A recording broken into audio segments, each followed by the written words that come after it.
Hello everyone. So in this video, we are going to brainstorm about a situation where if something bad or negative happens to us, like somebody has behaved rudely to us, somebody has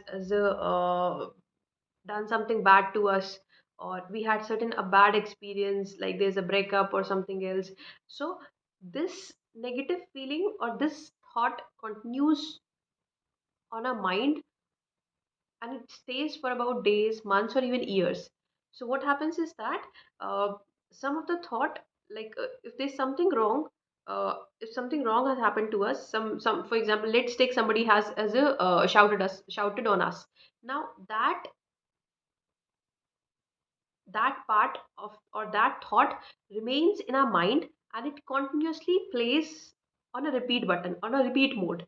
Continuously it stays in our mind and plays continuously in our mind.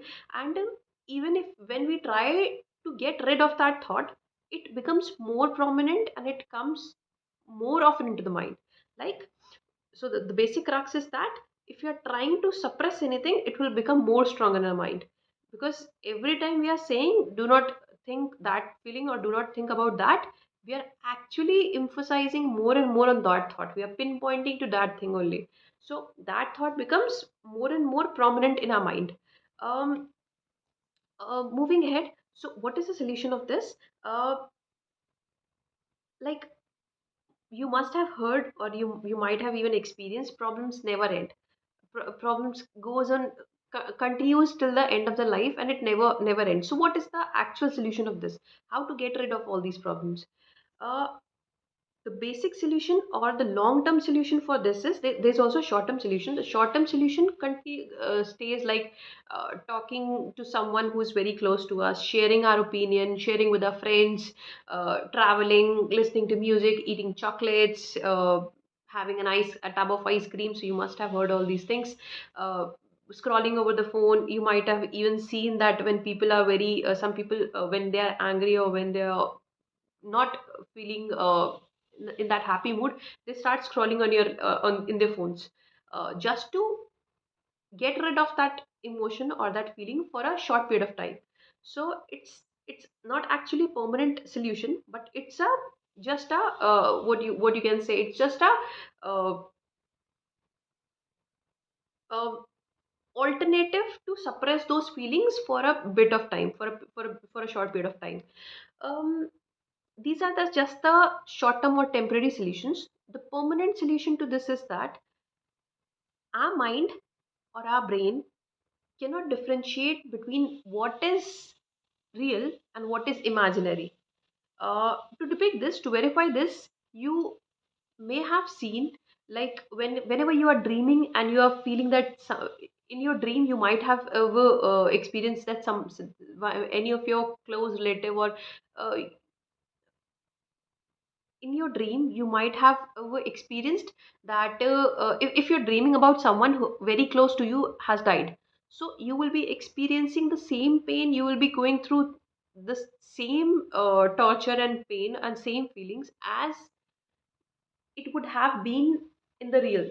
Like, if you're imagining that you have been falling from a height, the reactions which will be coming from the body will be the same as in the actual times when you're actually falling from the cliff, from the height. Like, you might have got sweats, your heartbeat might have increased, and you have got anxious about the thing. So all these the reactions from the body will be the same. So this verifies that mind or brain cannot differentiate between what is real and what is imaginary. Now, to verify this between the real and imaginary, you will have to do this by your own self. So how can we identify this? If there's something which, if there any situation for which, if 10 people undergo into that situation, the result is same for all 10 of them, then this is actually a real situation. But if there's something in which 10 people undergo through a similar circumstances and the results are different, then you can say this is just an imaginary situation and depends upon person to person, or depends upon um, the circumstances in which the person has been grown up. Okay, like, for example, if Like, for example, if 10 people have been put into the fire or in on a hot furnace, then all of them will react the same, not even similar, they will react the same. Means that reaction will be different, but the body reactions will be very much similar. Like they will, so this is actually a real situation. But if 10 people have undergone a breakup, their reactions will be different from each one of us. Like some of them will be sad, some of them will might say that this is, I have got rid of some of my problems. The breakup was very good, very good. I This actually gave a new life to me. So the reactions of all those 10 people might be different. So this is now an imaginary situation. Whatever story we will tell our mind, the mind will accept it gradually and gradually. Like if for example, if I have gone a breakup, if I tell my mind constantly and regularly that this is for my good, I might find someone better, and this is actually going to give a real meaning to my life. So gradually and gradually the my attitude and my focus will shift toward that point only.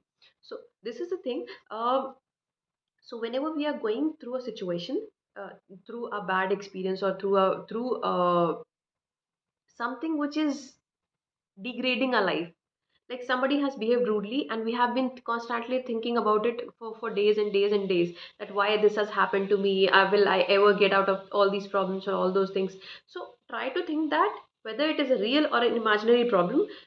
Like for example, if somebody has behaved rudely to me, so if this has been, if this has